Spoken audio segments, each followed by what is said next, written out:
యేసుక్రీస్తు వారు ఎక్కడైనా సరే ఆయన ఒక పెద్ద భవంతిని ఏమైనా కట్టుకున్నాడా? ఆయన ఆస్తిని ఏమైనా సమకూర్చుకున్నాడా? యేసుక్రీస్తు వారు తెలియందా ఈ లోకం ఏమైనా? కలిగి ఉన్నది ఏదియు యేసుక్రీస్తు వారు లేకుండా కలగలేదంటే, ప్రభు అయినటువంటి యేసుక్రీస్తు వారు వలన ఈ ప్రపంచాలన్నీ నిర్మాణమైనవి అంటే, ఈ ప్రపంచం నిర్మాణం అయిన తర్వాత ఎక్కడెక్కడ ఏది నిర్మాణం చేయాలో యేసుక్రీస్తు వారి ద్వారానే జరిగింది కాబట్టి, ఈ ప్రపంచంలో ఎక్కడ ఏముందో యేసుక్రీస్తు వారు తెలియదా? తెలుసు. తెలిసినా సరే ఆయన ఏం చేశాడో తెలుసా? ఏం చేశాడో తెలుసా? అవసరానికి మాత్రమే ఆయన ఏం చేశాడు? స్వస్థత కలగజేసినప్పుడు ఆయన కూడా ట్యాక్స్ చెల్లించడానికి షెకెము అనేటువంటి ఒక నాణ్యాన్ని చేప నోటిలో ఉంటది తీసుకొచ్చి దాన్ని కట్టమంటున్నాడు, ట్యాక్స్ కట్టమంటున్నాడు. అంటే డబ్బుని సమకూర్చుకోవాలి ఆయన. ఎందుకు? ఈ లోకములో ఉన్నదంతా కూడా వ్యర్థమే. ఈ లోకములో ఉన్నదంతా కూడా చనిపోయేటప్పుడు మొత్తం ఇక్కడ వదిలిపెట్టి వెళ్ళవలసినటువంటి పరిస్థితి. తండ్రి ఏదైతే చెప్పి పంపించాడో, భూమి మీద నేను దానిని నిర్వర్తించడానికి మాత్రమే నేను వచ్చాను, దానిని నేను చేస్తున్నాననేటువంటి విషయాన్ని ఆయన మనసులో పెట్టుకొని ఆయన ఏం చేశాడు? లోకములో ఎక్కడ కూడా డబ్బు సంపాదించడానికి కానీ, ఆయన శరీర కోరికలు తీర్చుకోవడానికి కానీ ఎక్కడ కూడా ఆయన శరీరంలో ఉన్నటువంటి ప్రతి అవయవం కూడా సువార్త నిమిత్తం మాత్రమే ఆయన ఖర్చు పెట్టాడు అన్నమాట. ఖర్చు పెడతామంటే సేవ చేశాడు. ఆఖరికి సిలువనెక్కేటప్పుడు కూడా ఆయన పొడిచిన వారిని కూడా, తండ్రి వీరు ఏమి చేయుచున్నారో వీరు ఎరుగురు గనక వీరిని క్షమించు అనేటువంటి పరిస్థితికి వెళ్ళిపోయాడు. ప్రియమైన దేవుని వలన అంటే, అలాంటి పరిస్థితి మన కళ్ళ ముందు కనపడుతున్నప్పుడు మనం కూడా ఏం చేయాలి? అరికాలు నిలుపుకోవటానికి స్థలం లేకపోయినా సరే కాకి వెళ్ళి లోకంలో ఏదో కావాలనో, ఏదో ఆహారం కోసమో, అర్థమవుతుందా? తిరుగుతూ అక్కడే ఉండి తిరుగుతుంది కానీ తిరిగి మరల ఓడలోకి రానటువంటి పరిస్థితి అన్నమాట. సంఘంలో ఉన్నటువంటి మనం కూడా ప్రియమైన దేవుని వలన ఆ కాకి ఒక స్వభావం అనేది మనలోకి రాకుండా చూసుకోవాలి. అవునా? ఎందుకంటే ఒక యజమాని ఒక బాధ్యతను అప్పగించినప్పుడు ఆ బాధ్యతను నెరవేర్చకుండా ఆ యొక్క కాకి అక్కడే తిరుగుతూ ఉంటుంది కానీ, ఒక పావురం మాత్రం ఏం చేసింది? అరికాలు నిలుపుకోవడానికి స్థలము దొరికినా సరే ఒలీవ మొక్క ఆకును తుంచుకొని తీసుకొచ్చి యజమానికి అప్పచెప్పి, ఇదిగో మీరు ఇక్కడి నుంచి మరలా మీ జీవాన్ని కొనసాగించడానికి ఆ ఓడల నుంచి కిందకు రావచ్చు అనేటువంటి విషయాన్ని తెలియపరుస్తుంది అనమాట. మనం కూడా అలాంటి పరిస్థితులను ఉండాలి. అందుకే యేసుక్రీస్తు వారు కూడా ఏమన్నాడు? ఈ లోకంలో ఉన్నప్పుడు ఆకాశ పక్షులకు గూళ్ళున్నాయి, నక్కలకి బొరీలున్నాయి, మనుష్య కుమారుడు తలవాల్చుకోవడానికి చోటు లేదంటున్నాడంటే స్థలాన్ని కూడా కోరుకున్నాడు. ఆయన ఏమన్నా కోరుకోలేదు. ప్రియమైన దేవుని వల్లరా మనం మాత్రం ఏం చేస్తున్నాం? కావాల్సి వచ్చినప్పుడు మనం ఉండటానికి ఒక స్థలం కావాలి, అందులో నివాస యోగ్యమైనటువంటి ఒక ఇల్లు కావాలి. ఓకే, అంతకు మించి మనకు అవసరమా? అవసరం లేదు ప్రియమైన దేవుని వల్లరా. కానీ మనం ఏం చేస్తున్నాం తెలుసా? కోరుకులాడుతున్నాం అన్నమాట. అది కావాలని ఇది కావాలని మనం కోరుకులాడుతూ మనం వాటిని ఆశపడేటువంటి పరిస్థితికి వెళ్ళిపోయేటువంటి పరిస్థితులు మనకు కలుగుతున్నాయి. చూడండి, ఆది కాండము 8వ అధ్యాయము 12వ వచనం చూడండి. అతడు ఇంకా మరి 7 దినములు తాళి ఆ పావురమును వెలుపలికి విడిచెను, ఆ తరువాత అది అతని యొద్దకు తిరిగి రాలేదు. అంటే ఎందుకు తిరిగి రాలేదు? ఎందుకు తిరిగి రాలేదు? ఎందుకు తిరిగి రాలేదు తెలుసా? అంటే ఈ భూమి మీద నివాసంగా బ్రతకటానికి అవకాశం ఉంది కాబట్టి, ఆల్రెడీ నేను ఒక ఇంటిమేషన్ వాళ్ళకి ఇచ్చాను కాబట్టి వాళ్ళు ఎలాగో బయటికి వస్తారు. నేను ఇంకా రాకపోతే వాళ్ళు ఇంకా కూడా వాళ్ళు నిర్ణయించుకున్నటువంటి నిర్ణయాన్ని స్టాండర్డ్ చేసుకుంటారు అనమాట. అవును, ఈ పావురం ఇంకా తిరిగి రాలేదంటే నివసించడానికి మనకి స్థలం ఉన్నది అనేటువంటి విషయాన్ని తెలియపరచడం కోసం జరిగినటువంటి సందర్భం ప్రియమైన దేవుని వలన. అందుకని చూడండి, దేవుడు కూడా మన నుండి ఏం కోరుకుంటున్నాడు? తీతుకు రాసినటువంటి పత్రిక 2వ అధ్యాయము 13, 14 వచనాలు చదివితే, తీతుకు రాసినటువంటి పత్రిక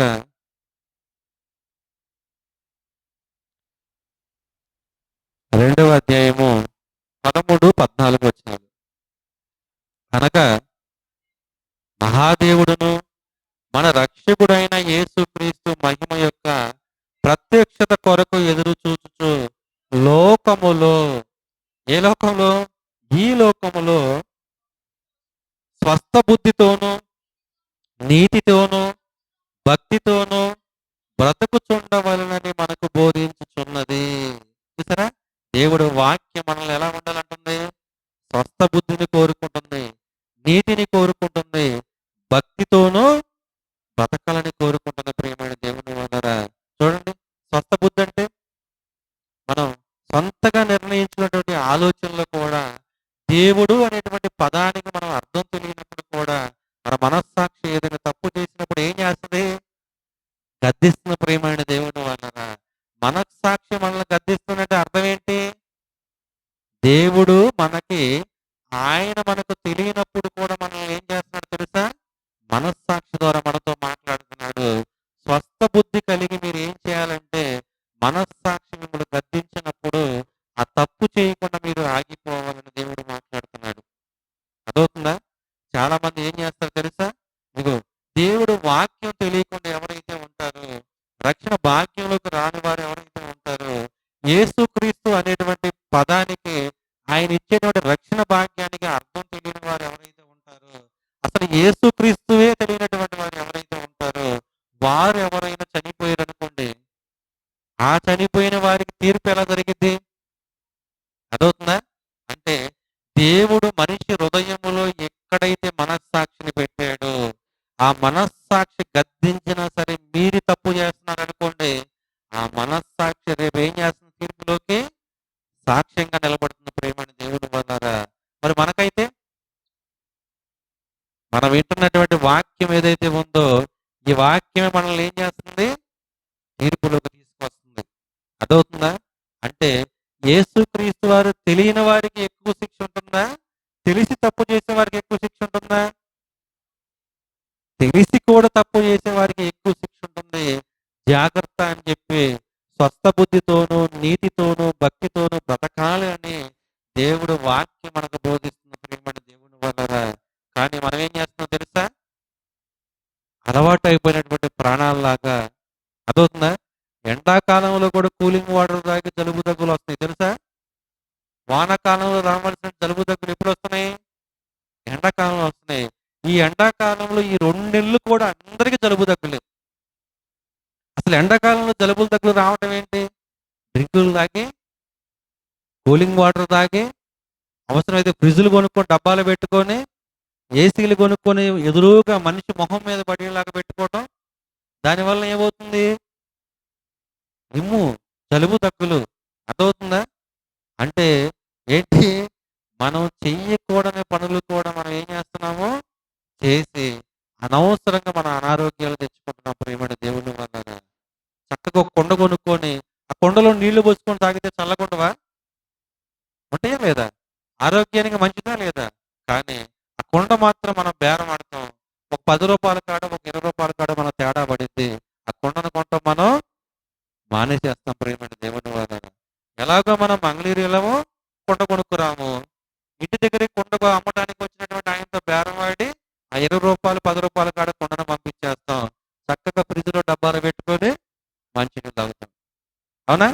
అంటే స్వస్థ బుద్ధితోనూ నీతితోనూ అంటే ఏదైతే చెయ్యకూడదని దేవుడు చెప్తున్నాడో దానిని మరలా మనం చేసి ఏం చేస్తున్నాం తెలుసా?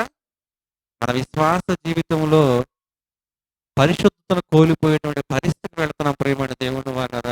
అందుకని దేవుడు అంటున్నాడు, మీకా గ్రంథము 6వ అధ్యాయము 8వ వచనం చదువుకుంటే, దేవుడు అంటున్నాడు, మీకా గ్రంథము 6వ అధ్యాయము 8వ వచనాన్ని మనం చదువుకుంటే, మనుషుడా ఏది ఉత్తమమో అది నీకు తెలియజేయబడి ఉన్నది. చూసారా? ఎవరెవరికి తెలియజేయబడి ఉంటుంది?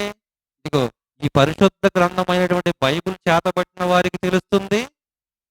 మనస్సాక్షి గద్దించి తప్పు చెయ్యొద్దు అన్నవాడికి కూడా ఏది ఉత్తమమో తెలుస్తుంది ప్రియమైన దేవుని వలన.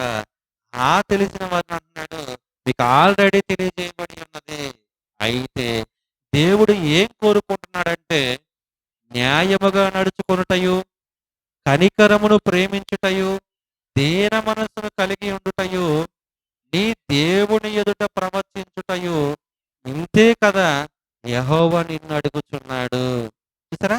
సమస్తాన్ని కలగజేసి మన చేతికిచ్చి, ఈ భూమిని మన పాదం కింద పెట్టి, ఈ భూమిని త్రిప్పుతూ, పగలు రాత్రులు సృష్టించి, మనకు హాయిగా నిద్రపోవడానికి రాత్రినిచ్చి, మనకి మంచి వర్షాలు కురిపించి ఆహారాన్ని ఇస్తా, ఇదిగో ఈ భూమి మీద బ్రతకడానికి మన అన్ని సదుపాయాలు దేవుడు మనం కల్పించినా కూడా మనం ఏం చేస్తున్నాం తెలుసా?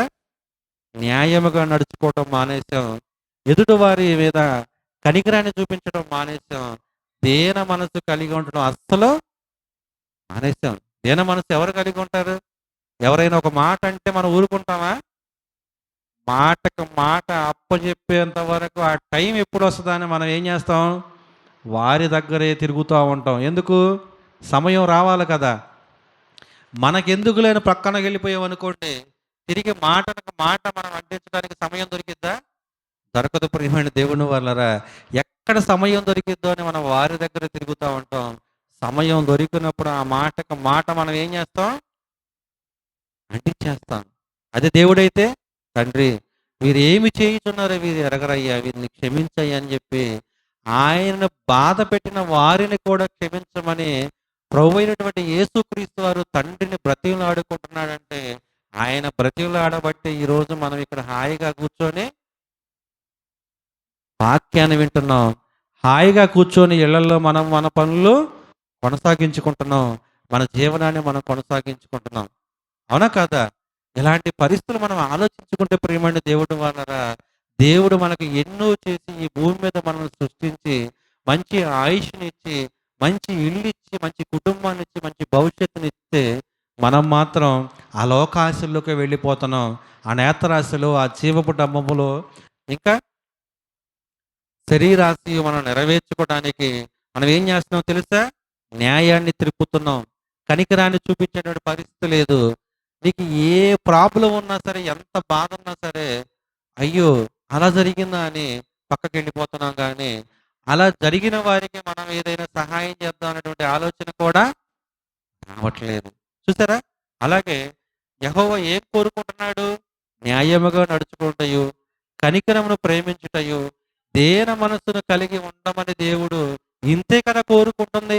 ఎందుకయ్యా మీరు లోకాశలోకి వెళ్తున్నాడని ఈ యొక్క మేక గారు మాట్లాడుతున్నాడు ప్రియమైన దేవుని వల్లరా. ఇంకా మనం కొంచెం ముందుకు వెళ్ళి ఆలోచిస్తే, కొరింథీయులు రాసినటువంటి మొదటి పత్రిక 7వ అధ్యాయము 31వ వచనంలో చాలా మంది ఏం చేస్తున్నారు తెలుసా? ఇదిగో ఈ సంఘంలోనే, అంటే ఈ సంఘం అంటే ఏది? ఇక్కడ ఉన్నటువంటి మనం కూర్చున్నటువంటి ఈ నలుగురు ఉన్నటువంటి సంఘం కాదు. అర్థమైందా? సంఘము అంటే ఒకటే. అదేంటది? క్రీస్తు సంఘం. క్రీస్తు సంఘం అంటే ప్రభు అయినటువంటి యేసు క్రీస్తు వారు ఆయన పవిత్రమైనటువంటి రక్తం చేత మనల్ని అందరినీ కడగబడి, ఆయన అనేటువంటి ఆ యొక్క దేహంలోకి మనల్ని అవయవాలుగా నిర్మాణం చేసుకుంటా, ఇదిగో నేను ఒక సంఘాన్ని ఏర్పరిచాను. ఆ సంఘంలో మీరు అవయవ నిర్మాణాలుగా ఉండాలి తప్ప మీరు ఒక సపరేట్గా సంఘం అవటానికి వీల్లేదంటున్నాడు. ఆ సంఘానికి ఏం పేరు ఉండాలంట? క్రీస్తు సంఘం. అందుకని చూడండి, ఎక్కడైనా సరే పత్రికలు రాసేటప్పుడు వాళ్ళు ఏం రాస్తారు తెలుసా? కొరింథీ పట్టణంలో ఉన్నటువంటి క్రీస్తు సంఘములో ఉన్నటువంటి వారికి తెలియజేయనిది ఏమనగా, అదే వాళ్ళు రాసేది. అవునా? ఇప్పుడు మన తీతు పత్రిక ఉందా? ఆ కొరింథీలోనున్న దేవుని సంఘమునకు, అనగా క్రీస్తు యేసునందు పరిశుద్ధపరచబడిన వారై, అంటే చూసారు అక్కడ ఏమర్థమవుతుంది? కొరింథీలో ఉన్న క్రీస్తు సంఘము. దశలోని పత్రిక తీసుకున్నాం అనుకోండి, అక్కడ ఏమని ఉంటుంది? తండ్రి అయిన దేవుని యందును ప్రభు అయిన యేసుక్రీస్తు నందును ఉన్న దశలోనికైల సంఘమునకు పౌలును, శీలవను, తిమోతిను శుభమని చెప్పి వ్రాయినది. చూసారా? అంటే సంఘానికి ఏం పేరు ఉండాలి? క్రీస్తు సంఘం అనే ఉండాలి. ఎవరికి ఇష్టం వచ్చినట్లు వారి పేరు పెట్టుకోవడానికి లేదు ప్రియమైన దేవుని వాళ్ళరా. అందుకని దేవుడు ఏమంటున్నాడు తెలుసా? ఇదిగో సంఘం అనేటువంటి నా శరీరం, నా శరీరానికి మీరందరూ కూడా అవయవ నిర్మాణాలు అయి ఉన్నారు. ఆ అవయవ నిర్మాణాలు అయి ఉన్నప్పుడు మీరందరూ ఏం చేస్తారంటే, అదా ఈ ఈ శరీరానికి శిరస్సు ఎవరు? యేసుక్రీస్తు వారు. యేసుక్రీస్తు వారు శిరస్సైనప్పుడు ఈ దేహం అంతా కూడా ఎవరు చెప్పిన మాట వినాలి? యేసుక్రీస్తు వారు చెప్పిన మాట వినాలి. అంటే సంఘం ఎవరి మాట వినాలి? యేసుక్రీస్తు వారు చెప్పిన మాట వినాలి. అవునా? అయితే యేసుక్రీస్తు వారు చెప్పిన మాట వినకుండా చెయ్యి ఇట్లా పైకి లెగవమంటే నా చెయ్యి పైకి లెగవకుండా కింద ఉందనుకోండి, అప్పుడు దానికి అర్థం ఏంటి? ఏదైనా నరాల బలహీనత వచ్చిందేమో, ఏదైనా పక్షవాతం వచ్చిందేమో, అదే కదా. అవునా? ఒకవేళ ఎవరు వాళ్ళందరికీ వాళ్ళే పిచ్చి పిచ్చిగా మాట్లాడుకుంటూ రోడ్డు మీద తిరుగుతున్నారు అనుకోండి, దానికి మనం ఏమంటాం? వాళ్ళకి ఏదో బ్రెయిన్లో ప్రాబ్లం ఉంది, దానిని బట్టి వాళ్ళు వాళ్ళ ఇష్టానుసారంగా మాట్లాడుకుంటున్నారు అనుకుంటామా లేదా? అలాగే సంఘములో కూడా ప్రతి విశ్వాసి ఎవరైతే ఉన్నారో దైవ సేవకుడితో సహా యేసుక్రీస్తు వారు ఏదైతే చెప్పాడో చెప్పినటువంటి విధంగానే మనం బ్రతకాలి తప్ప మనకిష్టం వచ్చినట్లుగా మనం బ్రతకటానికి అవకాశం లేదు. అందుకని ఏమంటున్నాడు తెలుసా? కొరింథీయులకు రాసినటువంటి మొదటి పత్రిక 7వ అధ్యాయము 31వ వచనం మనం చూసుకుంటే, ఈ లోకము అనుభవించువారు అమితముగా అనుభవింపనట్టుగా నట్టును ఉండవలెను. చూసారా? ఈ లోకములో ఎవరైనా ఏదైనా అనుభవించాలనుకున్నారనుకోండి, వాళ్ళు ఏం చేయాలి తెలుసా? తగు మాత్రమే. అంటే మనకు అవసరమైనంత వరకు మాత్రమే దానిని తీసుకోవాలి. అంతేకాని అమితముగా, చూసారు, ఎవరైనా సరే కూర బాగుందని అమితంగా తిన్నారనుకోండి, ఏమవుతుంది? గ్యాస్ వచ్చిందా రాదా? గుండెల్లో పట్టేసినట్టు ఉంటుందా రాదా? అది గుండెలో నొప్పి అయింది అర్థం కాదు, గ్యాస్ వల్ల వచ్చిందని అర్థం కాదు. అవునా కాదా? అందుకనే అమితంగా ఏదైనా తగు మాత్రమే తీసుకోవాలా కదా. అలాగే ప్రేమని దేవుని వల్లరా ఈ లోకంలో ఉన్నటువంటి మనం కూడా ఏదైనా మనం ఒక అనుభవించాలంటే దానిని అమితంగానే అనుభవించు అంటున్నాడు దేవుడు. మితంగా ఉండు అంటున్నాడు. ఎక్కువగా వెళ్ళమాకు అంటున్నాడు. తర్వాత చూడు ఏమంటున్నాడు? ఏలయనగా ఈ లోకపు నటన గతించుచున్నది. అంటే ముగింపు ఉంది. ఈ లోకంలో ఉన్నటువంటి ఈ నటన అంతా కూడా దేవుడు దేనితో పోలుస్తున్నాడు? మనం ఏమనుకుంటున్నాం? జీవిస్తున్నామో అనుకుంటున్నాం, బ్రతుకుతున్నామో అనుకుంటున్నాం. దేవుడు మాత్రం అంటున్నాడు, ఎంతకాలం అని ఈ లోకంలో ఉండి నటనాడతారా? ఆదివారం ఆరాధనకు వస్తా కూడా సోమవారం వెళ్ళి మళ్ళీ మీ ఇష్టం వచ్చాడు మీరు మాట్లాడుతున్నారు. సాయంత్రం వచ్చేసరికి మరలా ప్రార్థనలు ఏమంటున్నారు? తండ్రి నన్ను క్షమించయ్యా అని అడుగుతున్నారు. దేవుడు ఏమంటున్నాడు తెలుసా? వస్తావు ఎప్పటికైనా గోధు దగ్గరికి, ఆడికి వచ్చినాక తేల్చుకుంటారులే, ఎంతకాలం చెబుతావు? అందుకని అంటున్నాడు, ఈ లోకపు నటన గతించిపోవచ్చున్నది. ఒకవేళ నువ్వు భార్యగా ఉన్నావా, నీ పాత్ర వరకు నువ్వు ఆడుతున్నావు అంతే. భర్తగా ఉన్నావా, నీ పాత్ర నువ్వు పోషిస్తున్నావు అంతే. అదవుతుందా? ఒక నాటక రంగంలో ప్రేమైన దేవుని వాళ్ళరా ఎవరైనా వాళ్ళు ఏం చేస్తారు? ఆ పాత్రలో వాళ్ళు ఇన్వాల్వ్ అయిపోయి ఉంటారు. ఆ పాత్ర అయిపోయిన తర్వాత బయటికి వచ్చి వాళ్ళు ఏం చేస్తారు? నార్మల్గానే ఉంటారు. అవునా? ఒక సినిమాలో ఏదో చెప్పారు నాకు, నేను ఫేస్బుక్లోనే ఇట్లా చూసినప్పుడు, పాత సినిమాలో అనుకుంటా, హిలనంట ఎవరినో చంపాడంట. చంపేసరికి ఆ హీరో మీద ఉన్నటువంటి ప్రేమతో ఆ బయట ఉన్నటువంటి ఆ వ్యక్తి ఏం చేస్తున్నాడు తెలిసి, అభిమాని వాడిని ఎలా పడితే అలా తిట్టేసి ఆ హిలను చంపాలనేటువంటి ఆలోచన కూడా కలిగిందంట. ఎవరికి? సినిమా చూసేటువంటి అభిమానికి. అంటే నిజ జీవితంలో వాళ్ళు అలాగే ఉంటారా? ఉండరు ప్రియమైన దేవుని వాళ్ళరా. మనం కూడా మన నిజ జీవితం ఏంటో తెలుసా? పరలోకం అనేటువంటి పౌరస్థితిని మనం పొందుకోవాలి. ఇక్కడ ఈ దేహాన్ని వదిలిన తర్వాత పరలోకంలో మరలా నా భార్య నాకు భార్యగా ఉంటుందా? ఉండదు ప్రియమైన దేవుని వాళ్ళరా. అలాగే నా భార్యకి నేను భర్తగా ఉన్నాను కదా, పరలోకంలో కూడా భర్తగా ఉంటానా? ఉండను. అదవుతుందా? అందరం ఎలా ఉంటాము? మహిమ దేహాన్ని ధరించుకొని, అదవుతుందా, దేవదూతల వలె వెలుగుచు దేవుని సింహాసనమందు స్తుతించుచు ఆరాధించు వారుగా మనం ఉంటాము. ఆనందించే వారిగా మనం ఉంటాం తప్ప ఇక్కడ ఉన్నటువంటి ఈ బంధాలన్నిటిని కూడా తీసుకొని వెళ్ళి అక్కడ కలుపుకోవటానికి అవకాశం ఉండదు. కానీ మనం ఏం చేస్తాం తెలుసా? మా నాన్న చనిపోయాడు, మా అమ్మ కూడా చనిపోయి మా నాన్న దగ్గరికి వెళ్ళిద్ది అంటాడు. మరి అమ్మ ఎక్కడ ఉందో ఈ నాన్న ఎక్కడికి వెళ్తాడో తెలియదు. ప్రియమైన దేవుని వాళ్ళరా, ఒకసారి ఆలోచించుకోవాలి. అర్థమవుతుందా? ఈ లోకంలో మనం బ్రతికి ఉన్నప్పుడు మాత్రమే దేవుడు వాక్యానికి మనం విలువనిచ్చి మన బ్రతుకును మార్చుకోగలిగితే, వాక్యానుసారంగా మనం జీవిస్తూ రక్షణ భాగ్యంలో మనం కొనసాగలిగితే దేవుడిచ్చేటువంటి ఆ నూతన జీవితాన్ని మనము పొందుకోగలుగుతాం. అందుకనే కాకేం చేసింది? కాకేం చేసింది? ఆజ్ఞను మరిచి ఏం చేస్తుంది తెలుసా? లోక ఆశల్లో పడిపోయి లోకంలో తిరుగుతూ ఉంది. ఎక్కడైనా దొరికిద్దామని తిరుగుతుంది. కానీ పావురం అయితే ఆజ్ఞను అనుసరించి ఒలివ ఆకును తెంచి తీసుకొచ్చి తన యజమానికి ఇచ్చి, ఇదిగో అరికాలు నిలుపుకోవడానికి స్థలం ఉంది, నీళ్లు తగ్గిపోయినాయి, మీరు బయటికి రావచ్చు అనేటువంటి ఒక మెసేజ్ను తీసుకొచ్చిందంటే అదేంటి? దానికి అర్థం యోహాను గారు రాసినటువంటి మొదటి పత్రిక 3వ అధ్యాయము 4వ వచనం చదవడం ముగించుకుందాం. యోహాను గారు రాసినటువంటి మొదటి పత్రిక 3వ అధ్యాయము 4వ వచనం.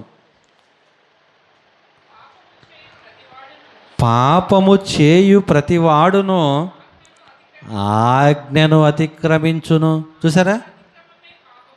యోహాను గారు రాసినటువంటి మొదటి పత్రిక 3వ అధ్యాయము 4వ వచనంలో పాపము చేయు ప్రతి వాడును ఆజ్ఞను అతిక్రమించును అంటే, ఎవరైతే పాపం చేస్తున్నారో చేసినటువంటి అందరూ కూడా ఆజ్ఞను అతిక్రమిస్తున్నారంట. ఏంటి ఆజ్ఞ? అందరూ పరిశుద్ధులుగాను, యథార్థవంతులుగాను, నీతిమంతులుగానే ఉండాలని దేవుడు కోరుకుంటుంటే మనం మాత్రం ఏం చేస్తున్నాం తెలుసా?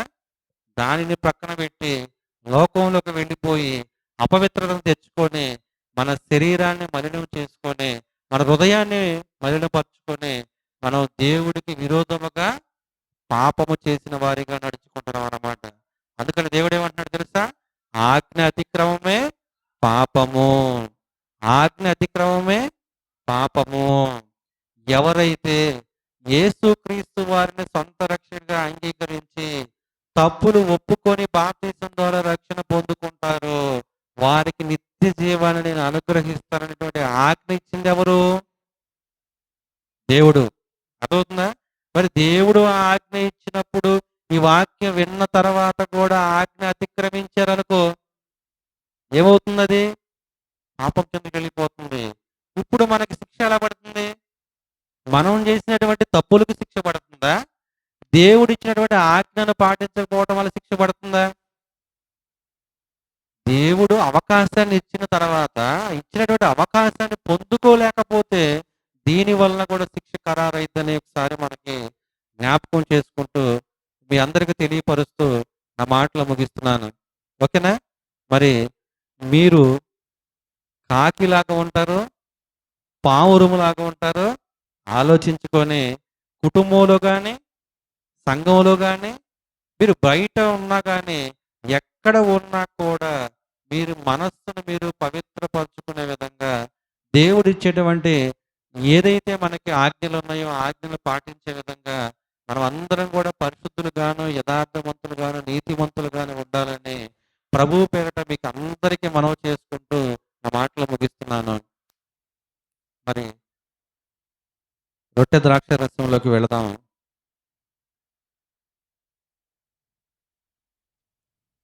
కొరింథీయులకు రాసినటువంటి మొదటి పత్రిక